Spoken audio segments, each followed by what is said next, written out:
berkenaan dengan lafaz talak secara ta'liq. Jadi soalannya ialah, bolehkah seorang suami menarik kembali lafaz talak secara ta'liq sebelum terjadinya pelanggaran lafaz ta'liq tersebut?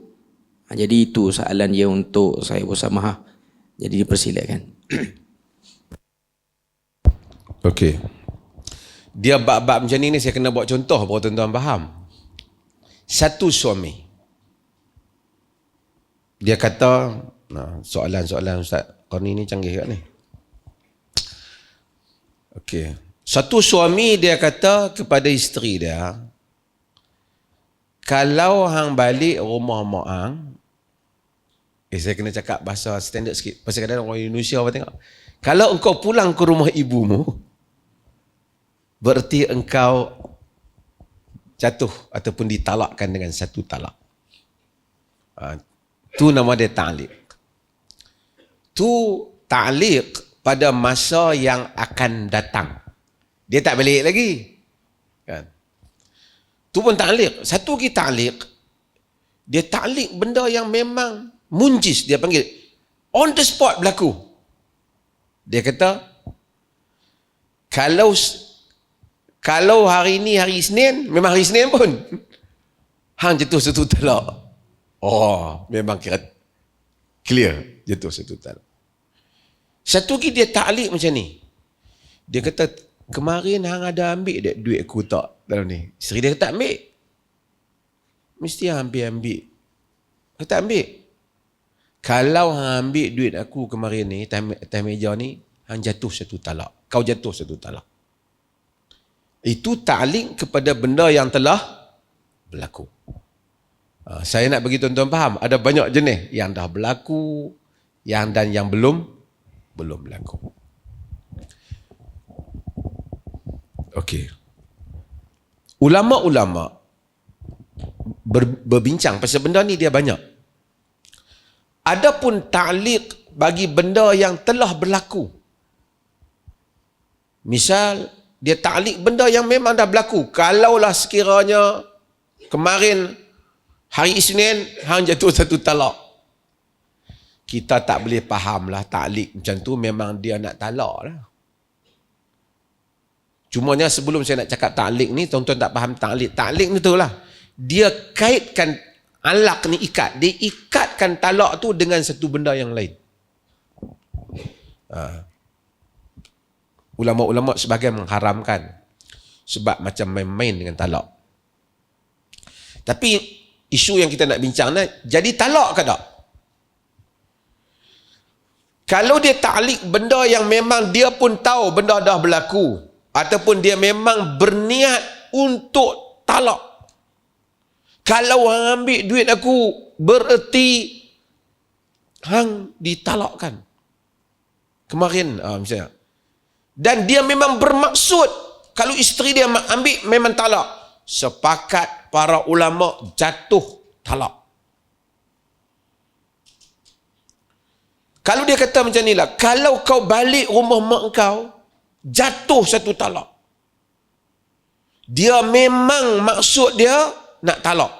Maksudnya kalau balik, ataupun dia kata kalau kau pergi jumpa lagi laki tu, misalnya, jatuh satu talak. Memang dia marah dengan bermaksud kalau pergi jumpa dia tak mau dah perempuan ni jadi isteri dia. Dia bermaksud talak. Maka itu sepakat para ulama juga jatuh talak. Cumanya ulama ni dia berkhilaf pendapat. Kalau sekiranya dia bukan nak maksud talak, tapi dia nak gempak bini dia. Dia nak gempak bini dia. Dia nak gempar, nak ugut bini dia. Dia kata kalau kau pergi shopping juga, jatuh satu talak. Dia bukan nak talakkan isteri dia, dia supaya isteri dia tak pergi. Ini dia tak berniat talak, dia tak mau pun talak. Sekadar nak ugut. Okey. Yang ni ada khilaf. Yang ni ada khilaf. Tuan-tuan faham ni saya terang ni? Yang ni ada khilaf. Satu lagi yang ada khilaf juga, yang nak macam tu, dia gunakan talak ni bagi nak membuktikan dia tak buat. Dia kata kalau besok aku tak mai, dia kata besok hang bayar hutang aku. Dia kata aku bayar. Aku tak percaya. Kalau besok aku tak bayar hutang hang, bini ku jatuh satu talak. Punya mangkak, dia pergi bubuh talak kat bini dah.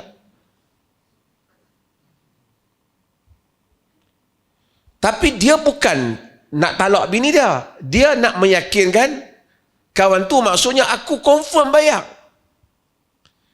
Tiba-tiba besok duit dia hilang, dia tak boleh bayar.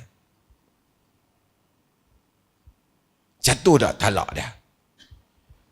Yang ini khilaf. Sekali saya perinci ke khilaf tu. Nak bagi tuan-tuan faham ni.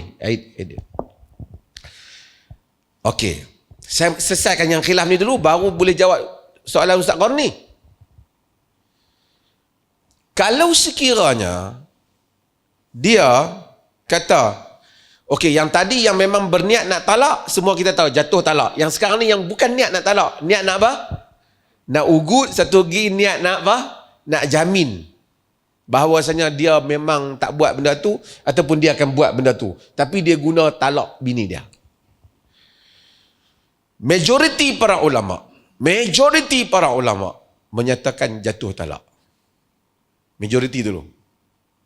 Sebahagian para ulama seperti Ibn Taymiyah, Al-Qaradawi, Ibn Usaimin, Ibn Bash, mereka kata tak jatuh talak. Ibn Qayyim, mereka kata tak jatuh talak. Hak talak, hak jenis ni, hak dia guna itu ni. Kalau hang lompat peti, bini hang satu talak. Dia guna kaedah mangkak ni lah. Sepatutnya tak gunalah hang main politik yang bertalak bini pasal apa? Dia main politik pergi bertalak bini kau tu. Ini kira memang teruk. Mana-mana kumpulan politik yang buat ni memang teruk. Mungkinlah bab lain saya tak tahu, tapi bab tu teruk lah. Ini cerita nak main parti. Yang nak pergi kawan tu talak bini dia pasal apa? Kira kalau niat nak menubuhkan negara, tapi dalam masa sama artinya meruntuhkan rumah tangga, apa makna? Saya bukanlah kata sokong parti mana-mana tak sokong, tapi ini bukan permainan dia. Saya tak agree dengan ni. Mungkin saya boleh agree dengan bab lain, tapi tak agree dengan bab ni. Okey. Ibn Taymiyah semua, dia kata tak boleh talak mesti dengan niat. Bila dia tak berniat talak, dia hanya niat nak ugut, dia tak jatuh talak. Dan pendapat ni disokong oleh ramai juga muhaqqiqin yang kata tak jelas. Kita diperlih condong yang ni juga. Kita kata kalau sekiranya dia tak berniat talak, dia hanya nak jamin. Dia salah, dia berdosa, tapi dia tak jatuh talak. Tapi kalau dia berniat memang tak macam tadi nak talak, maka dia jatuh talak. Jatuh talak. Kalau dia tak niat, dia sekadar nak kata hang jangan pi lah, hang jangan keluar, hang keluar aku talak hang. Hang keluar jatuh satu talak. Isteri dia keluar. Lepas tu dia kata jatuh satu talak. Aku nak ugut ni, dah. Okay. Dia yang tahu antara dia dengan Allah Ta'ala. Okey, soalan Ustaz Qarni ni, sebelum kita nak bagi orang bang ni, dia macam ni. Kalau kau balik rumah mak kau jatuh satu talak, dia memang nak talak Lepas tu duduk, bini dia tak balik. Duduk 2 hari, dia rasa menyesal. Dia rasa macam nak tarik balik. Ada berlaku tuan-tuan? Bukan tuan-tuan lah. Sekali semua tak mau mengaku, sekali dia tak pergi mufti kata aku buat pula. Nak. Ada tak kadang-kadang mungkin berlaku? Mungkin kan? Balik tadi, majoriti para ulama kata tak boleh tarik. Sebab lafaz tu telah keluar pada mulut dia. Kalau dia bermaksud talak lah. Cumanya seperti tadi juga, yang minoriti ni, Ibn Taymiyah, Ibn Qayyim ni, dia kata boleh tarik balik. Kerana lafaz dia. Dan benda belum berlaku. Dia kata aku tarik balik. Hang boleh balik. Tak jatuh talak. Tapi untuk hal ni saya katakan, Allah alam, kita tak ada fatwa khas tentang hal ni lagi. Kita jangan bagi orang main-main dengan talak ni. Nak ugut-ugut bini, balik rumah mak talak apa semua ni, Dan kalau dia memang bermaksud talak, zahirnya talak, dia bermaksud talak, talak lah. Kalau dah dia bermaksud.